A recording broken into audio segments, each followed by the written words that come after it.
Bonjour et bienvenue dans la quotidienne de School TV, l'émission qui vous raconte l'éducation au quotidien. Au sommaire aujourd'hui, un petit dessin vaut parfois mieux qu'un long discours. La preuve avec la méthode de la mnémographie, méthode inventée par Sandrine Campès. Elle est l'invitée du Grand Oral.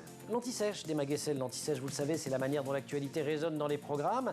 Programme d'espagnol aujourd'hui à l'occasion del Día de los Muertos, la fête traditionnelle la plus importante au Mexique. L'heure de la récré est toujours également avec Emma. La récré, c'est le temps des amitiés. Emma va vous présenter une BFF, pas comme les autres. BFF comme Best Friend Forever. Je dis ça pour les darons comme moi. Enfin, notre rendez-vous avec le cours particulier de Marie-Olivier. Ça sent les vacances. On va apprendre à ne rien faire. La quotidienne de School TV, c'est maintenant. C'est parti.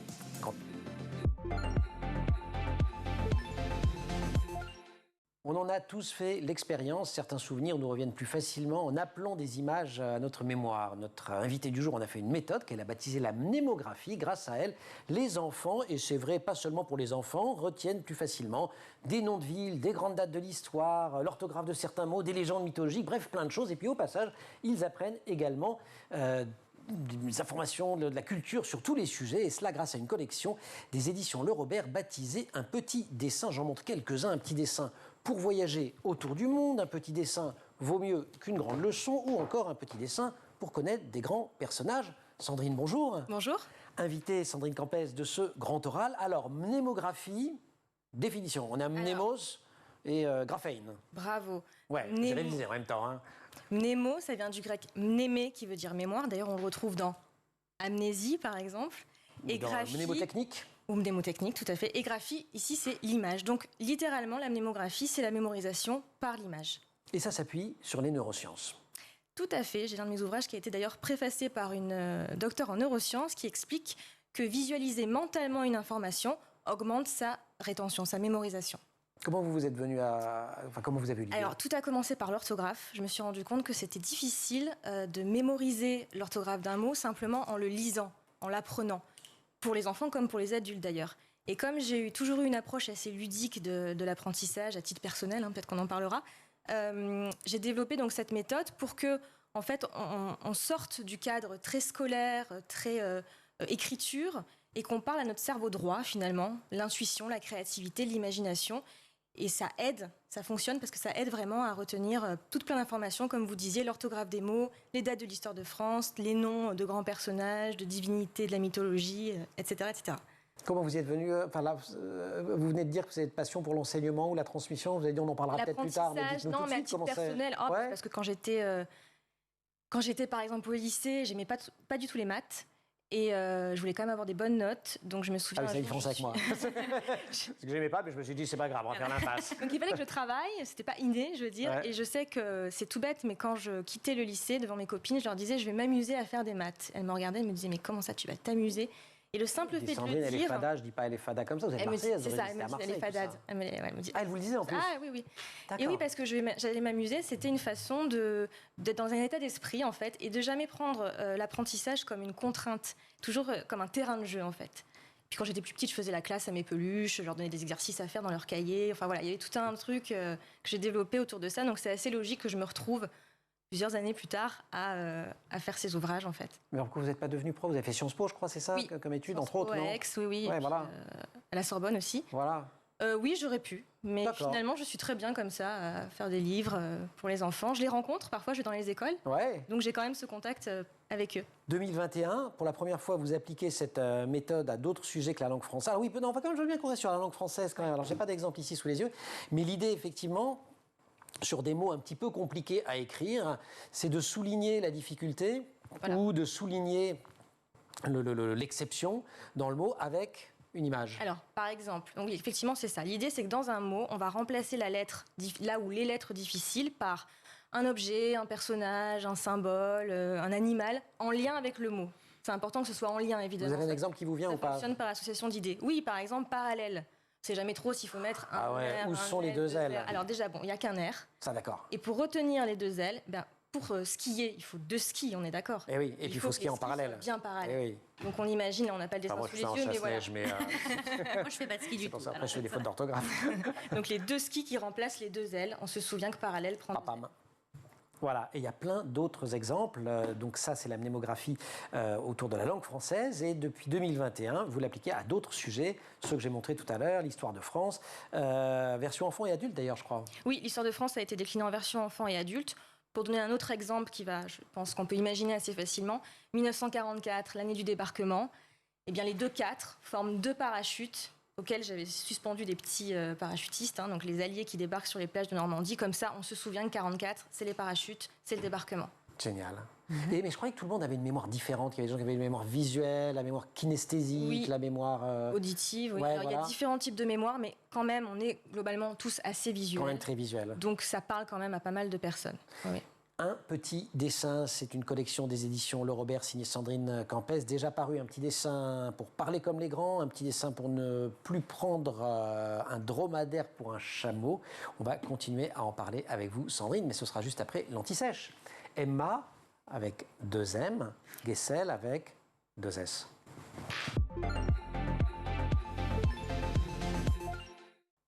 Faudrait que je fasse un petit dessin. Ah ouais? Il faudra me faire un truc bah pour oui, Emma. ce serait bien.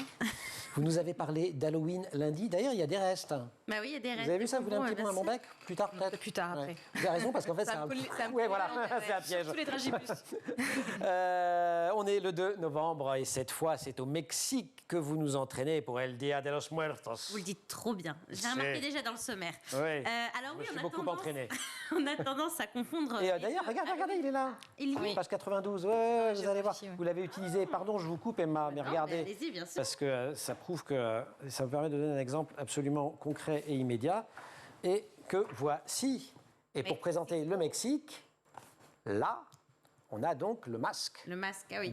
Dia de los Muertos. Exactement. Voilà. Voilà. Donc je vais vous parler d'ailleurs. Donc, mais je voulais quand même vous dire qu'on avait tendance à confondre les deux fêtes, Halloween et la fête des morts. C'est vrai. Tant elles sont proches, rapprochées dans le temps, et pourtant c'est pas du tout les mêmes origines ni les mêmes traditions. Déjà, je vous avais expliqué qu'à Halloween, on se déguisait et on mettait des bougies dans les citrouilles, ça permettait Pour chasser les mauvais esprits. Exactement. Là, c'est le contraire. Au contraire, venez nous voir, les esprits. Venez, on vous accueille avec grand plaisir.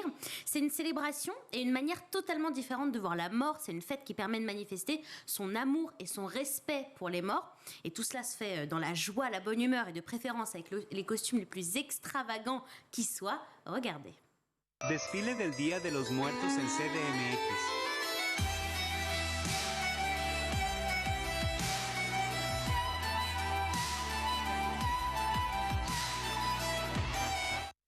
Et alors, les enfants étudient tout ça en classe, j'imagine. Mais bien sûr, c'est un incontournable des cours d'espagnol. En tout cas, tout le monde a entendu parler de cette fête des morts et de ses traditions.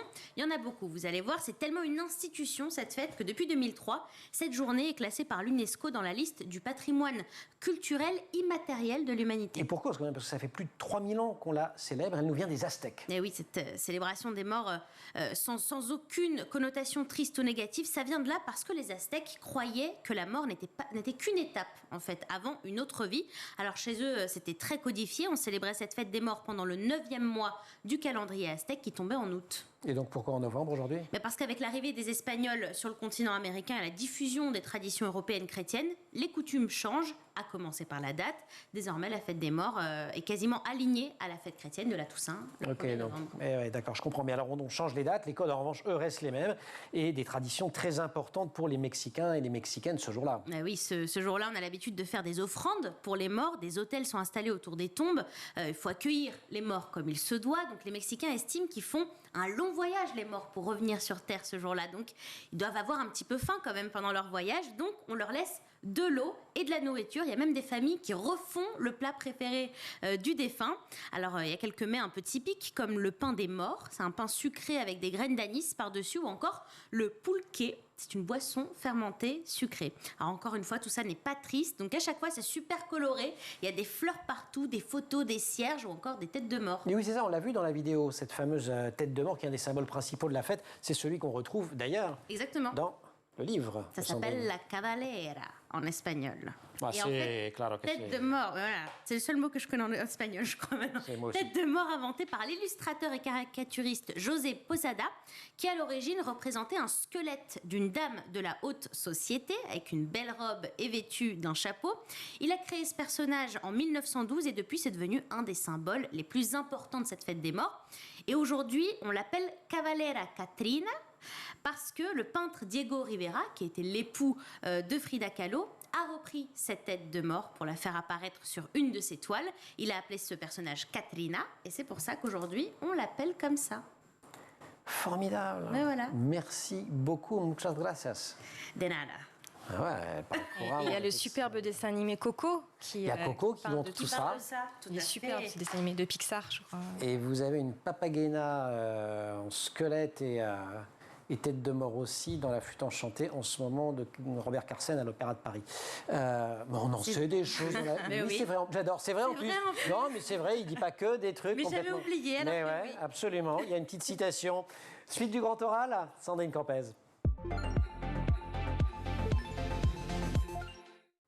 C'est Disney. Ah, c'est Disney. Mais C'est Disney, je crois. C'est Disney Pixar. On sait plus trop. C'est On sait compliqué plus. parfois. Au ton que Marine a employé Ah, dans mon bah alors, oreillette pour me dire on lui c'est fait Disney, confiance. je vous jure, c'est Disney. Quoi. Ok, Ou sinon, on j'ai lui des fait ennuis, on confiance. sort pas vivant de ce studio. Ça va être la fête des morts, mais pour tout le monde. Quoi. La mnémographie ou l'art d'inventer des illustrations qui, par association d'idées, permettent de retenir, par exemple, l'orthographe ou le sens d'un mot. C'est donc cette méthode inventée par Sandrine Campez pour aider les enfants à apprendre. Et je précise que ça marche aussi pour les grands. Elle est notre invitée.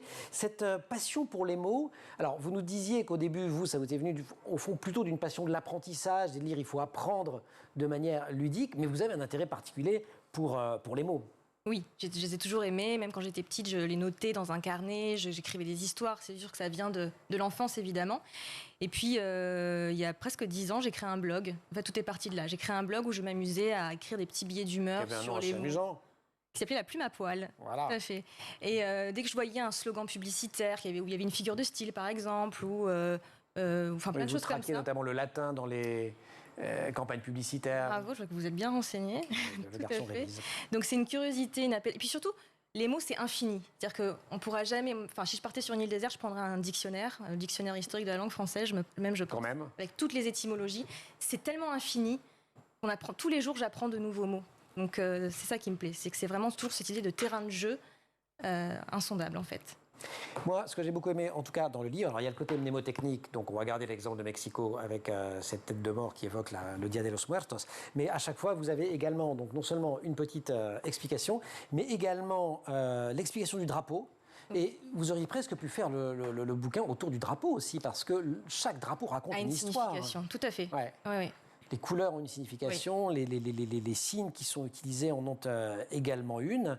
Et il y a également des éléments, des le sais-tu, un peu d'histoire, des focus, notamment le jour des morts, et on apprend énormément de choses. Par exemple, j'ai appris, vous savez, à Berlin, les petits bonshommes, les feux de circulation, que le bonhomme rouge, le bonhomme vert qui vous dit de passer, les Ampelmenschen. Elle me regarde comme ça. Ouais, je suis moins bon. Voilà. Et vous ne pouvez pas vous empêcher de faire quand même beaucoup de vocabulaire. Par exemple, Arctique. Vous nous faites l'étymologie d'Arctique. Oui, tout à fait, qui vient de Arctos, c'est l'ours en fait. Et d'ailleurs, l'ours. savez-vous comment on appelle un collectionneur d'ours en peluche? Un ourso. Alors, en reprenant Arcto, on reprend un ursophile. Arctophile. Ah, pas loin quand même. Arctophile. Arctophile. Et oui. Ah ouais. Je suis un peu arctophile alors. Et pour les cochons, c'est quoi? On ne sait pas. Et pour les pandas? Faudrait regarder, je sais pas. Parce qu'elle a les pandaphiles. Ah. Il y a également tous les... Sur la langue, vous nous apprenez plein de choses. Par exemple, sur le catalan, sur le mélange entre le français et l'espagnol pour dire bonjour. Oui. J'ai appris aussi, je ne sais pas si vous l'avez en tête là, parce que là je suis vache, parce que Ouais. je m'interroge sur tous les trucs, les 9 bandes sur le drapeau grec. Oui. Mais alors, je me souviens. Et ben, c'est les 9 syllabes de la devise qui veut dire la liberté ou la mort, et surtout les 5 bandes bleues, c'est là que je voulais en venir, qui sont les 5 C'est la mers. mer, qui les mers, entourent. oui, tout à Ouais, fait. voilà. C'est ça. Donc c'est quand même absolument extraordinaire. Il y a des images que vous avez choisies, je pense notamment à Sydney, qui sont des images récentes. Avec l'opéra? Ouais. Oui, bah, c'est Et qui quand même néanmoins très sont devenues emblématique. iconiques Oui, super voilà, vite, maintenant, quoi. il est devenu très emblématique cet opéra. Ouais.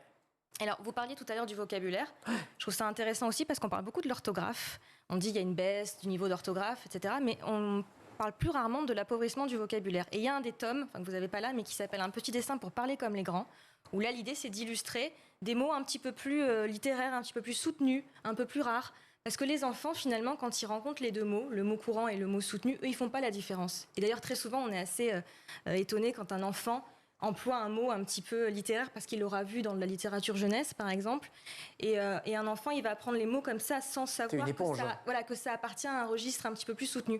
Alors que quand on est adulte, c'est plus difficile malgré tout d'apprendre un nouveau mot un peu plus élégant parce qu'on se dit, bon, quand est-ce que je vais l'employer? Est-ce que ça va pas faire bizarre? Parce que notre corpus, il est déjà constitué. Alors que quand on est enfant, tout est possible en fait. On est en train de le constituer, notre corpus.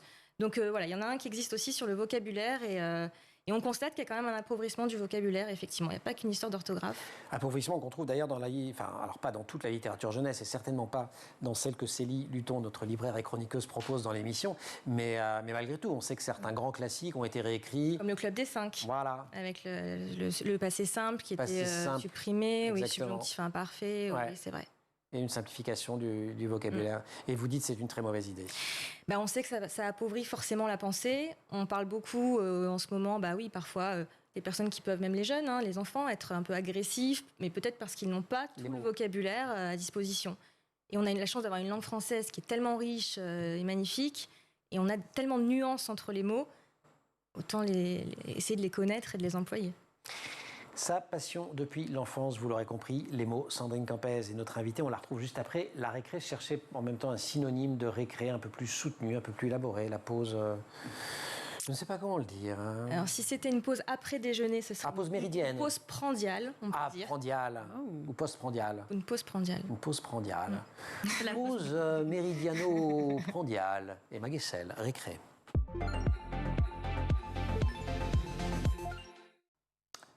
Et chère Emma, heure de la récré, au cours de laquelle vous allez appeler à la rescousse votre BFF. Oui. Bravo. BFF pour Best Friend Forever.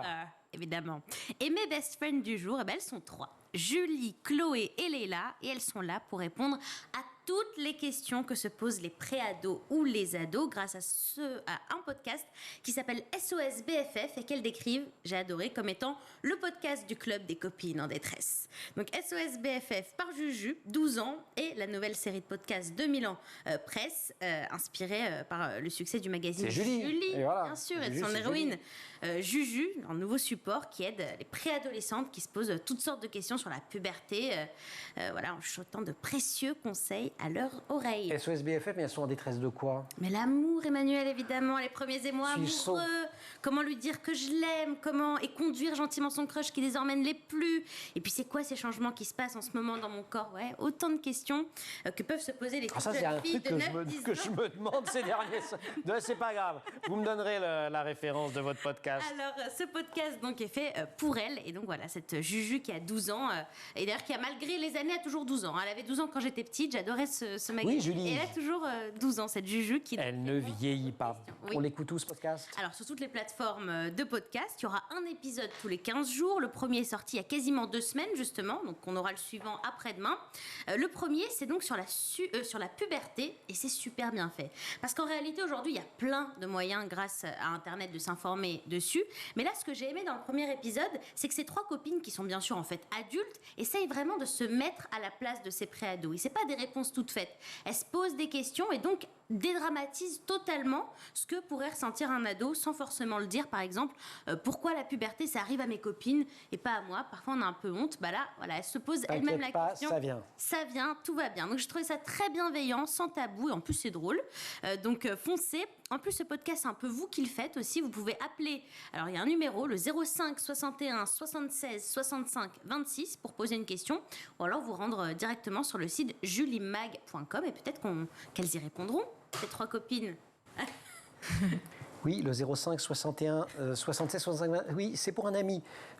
Vous voulez demander quoi, Emmanuel? Secret, je vais le demander pendant le jingle. Merci beaucoup, Emma. Et pendant le jingle, grand oral. Et juste après, on retrouve Sandrine Campès. apprendre en s'amusant tout en éveillant la curiosité. C'est l'objectif de la collection Un petit dessin des éditions Le Robert. Je vous en montrerai, je ne peux pas tous les montrer à chaque fois. Et on en parle avec la conceptrice de cette collection qui a inventé la méthode de la mnémographie, Sandrine Campese, car vous êtes italienne en fait d'origine et marseillaise De surcroît. de surcroît. De cœur, mais parisienne maintenant quand même. Vous avez fait depuis quelques 15 petites ans. infidélités. Voilà. Et avec vous, on parle aussi de la passion des mots. Vous faites partie, Sandrine, du projet Voltaire. On peut rappeler de quoi il s'agit? On en parle régulièrement Alors, sur School TV. C'est important, le projet Voltaire. Bien sûr. En fait, ils sont numéro 1 en remise à niveau en orthographe. Ils proposent des solutions à tout âge pour se remettre à niveau en orthographe. Et Dieu sait qu'on en a tous besoin. Et ils sont présents dans les écoles, les universités, les entreprises. Parce que le sujet de l'orthographe est quand même un sujet important. Tout le monde a les lacunes et l'idée, c'est de pouvoir à tout moment les combler. Et c'est un entraînement en ligne, c'est assez ludique. On corrige des fautes. Et vous inventez des dictées? Je fais Me aussi. suis-je laissé dire? Tout à fait, Comment on invente une j'adore dictée? écrire des dictées et les animer. D'accord. Comment on invente Ça fait rire, Emma, ça. Inventer une dictée, mais comment vous faites? Alors, il y a des mots que j'adore, des mots un peu littéraires, un peu rares. Donc, ça me plaît de pouvoir Avec quoi vous écrire piégez tout le monde? un texte. Alors, il y a l'accord du participe passé des verbes pronominaux. Par exemple, On va tester sur Emma, pas sur moi, parce que moi, je ne peux pas tout faire. imaginons vous faites plusieurs chroniques, vous allez dire les chroniques se Que j'ai sont faites. succédées. Alors, c'est encore plus dur. Les chroniques se sont succédées se sont. aujourd'hui. Ouais. Succédées. Et ben, Bah oui, et ES, moi j'aurais dit. Et Là, c'est le gros piège. Hein, Et oui, parce que c'est le verbe. moi, j'ai fait exprès de tomber dedans, parce que Bien sûr. je suis accueillant avec les invités, c'est pour prouver que ça marche. Parce qu'évidemment que je savais que c'était... Mais En plus, on a dit que c'est un piège avant, donc tu vois, je ne suis pas complètement idiot. Bon, Non, voilà. mais Vous en faites un autre? C'est-à-dire être. C'est ça? Parce que le se, en fait, il est COI, neutralise. complément d'objet Ouais. indirect et pas direct. On succède à quelqu'un. Donc, on n'accorde jamais un participe passé avec un COI. Ah non, enfin, c'est connu. Évidemment. Après, c'est déjà pas mal comme piège. Ouais, d'accord, je me suis senti... Ouais, je suis tout à fait d'accord. Néanmoins, à part tout ça, à partir d'un constat qui est que le niveau a baissé d'orthographe. Et ça... Oui, alors il a baissé. Il y a une baisse réelle. D'ailleurs, les enseignants le constatent. Même Ouais. si je suis pas enseignante moi-même, j'ai quand même des remontées. Et d'ailleurs, on l'a mesuré parce qu'on a soumis la même dictée C'est à ça. des élèves de CM2 à 3 époques différentes. Et en 87, ils faisaient 10 erreurs à peu près. Et en 2005, je crois que c'est la dernière fois qu'on a mesuré, ils faisaient un peu plus de 17,8 erreurs en moyenne. Donc il y a une vraie augmentation du nombre d'erreurs. Mais aussi, ce qui est assez amusant, c'est qu'avant, on se trompait. On écrivait par exemple, je sais pas, le mot oiseau, par exemple. Peut-être qu'on l'écrivait AU, on oubliait le E.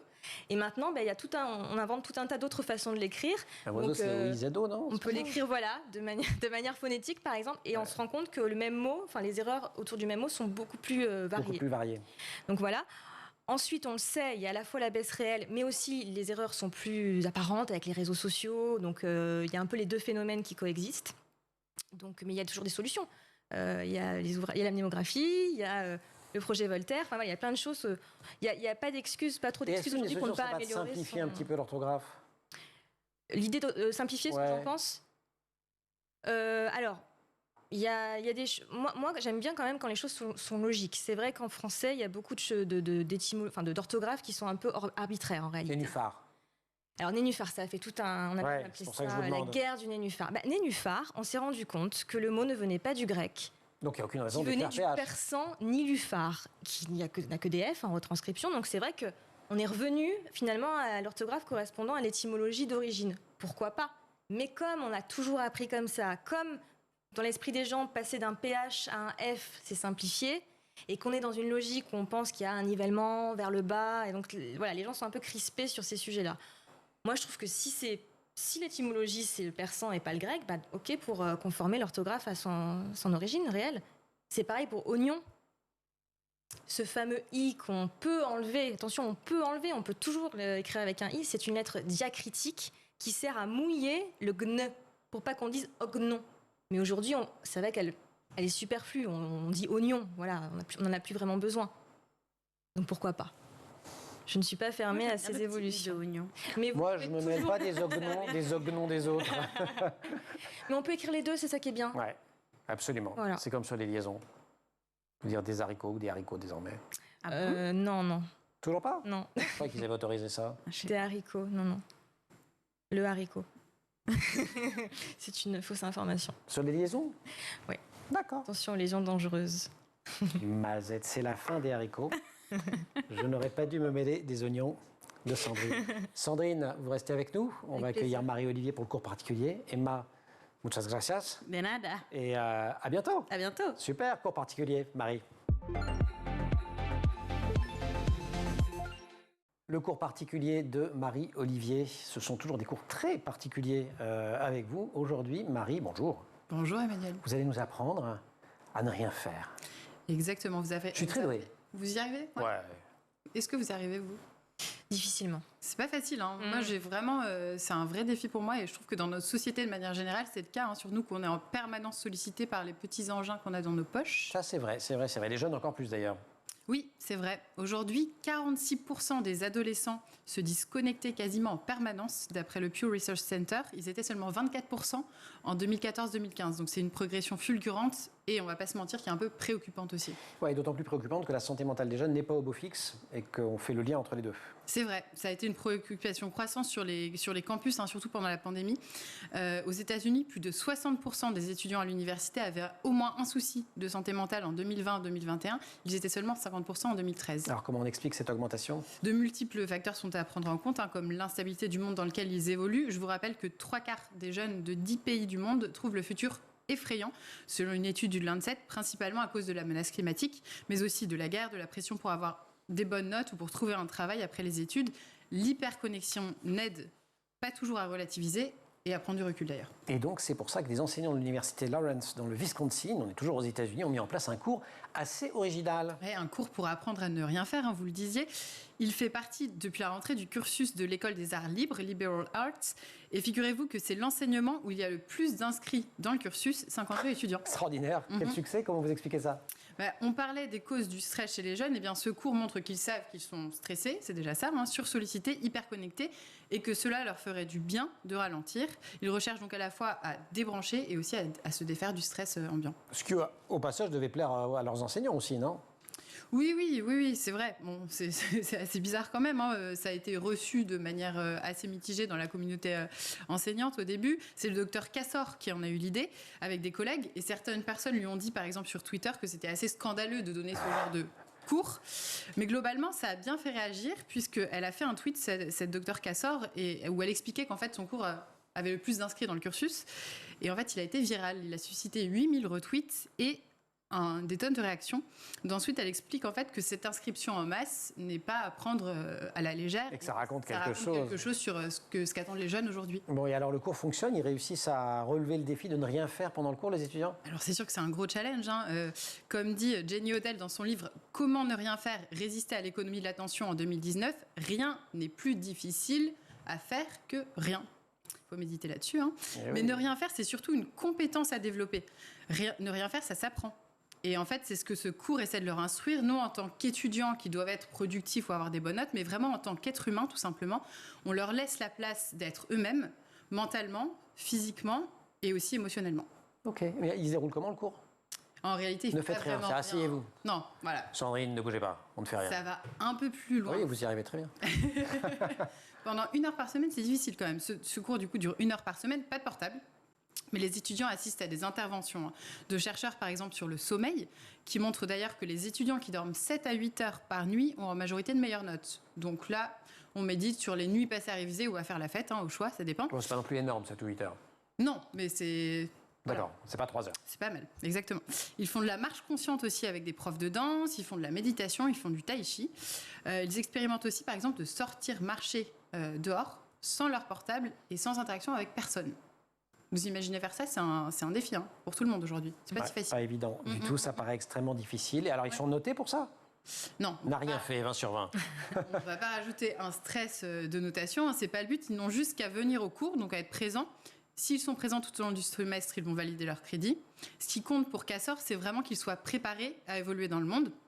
Peu importe qu'ils aient fait des études de maths ou de littérature, ce qui compte, c'est, je la cite dans une interview au Time Magazine, qu'ils ralentissent, qu'ils dégagent de l'espace dans leur esprit et qu'ils soient plus créatifs et plus empathiques. À réfléchir. Très bien. Quand même. J'étais en train de m'entraîner. Merci beaucoup, Marie. Mes crédits sont validés pendant Allez, grâce à 8 secondes de silence, qui ont probablement duré seulement 3. Marie, merci beaucoup. Initiative super originale, très instructive. Sandrine, merci beaucoup. Merci. Il y en a plein des petits dessins. Connaître les grands personnages, voyager autour du monde, le petit dessin qui vaut mieux qu'une grande leçon. Ça, c'est les derniers parus. C'est sous édition Le Robert. Oui, les deux derniers, c'est les personnages et la géographie, tout à fait. Et la géographie, absolument. C'est ces deux-là. Exactement. Et celui-ci, c'était le premier historique. Voilà, où par exemple, vous avez, je vous montre la couverture, vous allez la voir, voilà, vous avez une arête, hop, c'est en jaune. Vous regardez le truc jaune et une arête de poisson. Pour former l'accent circonflexe de l'arête. Exactement, et on y pense beaucoup mieux. Un G, c'est pas facile un G, parce qu'il y a le T, il ne faut pas le prononcer. Oui, ça fait une autre difficulté. Mais là, on l'entend dans le verbe jeter, par exemple. Oui, donc il vaut mieux le garder quand même. Oui. Et ça fait surtout, on se remémore qu'il existe. Exactement. Sandrine, merci beaucoup de nous avoir rendu visite dans la quotidienne sur School TV. Marie, merci. Merci aussi évidemment à toute l'équipe, Laure Audemont au maquillage. Marine Plantec à la préparation de l'émission et qui est en régie, assistée aujourd'hui par Roxane Sarfati. Au son, Thibaut Goury-Lafont, à la réalisation Mani Pézèche. Vous restez sur School TV. SQ2OL. Je ne vous demande pas ce que vous feriez comme illustration parce que, comme dirait Patrice Boisfer, School TV avec un Q. Bonne journée. Vous restez sur School TV. Vous nous retrouvez nous en permanence sur Internet et sur les réseaux sociaux.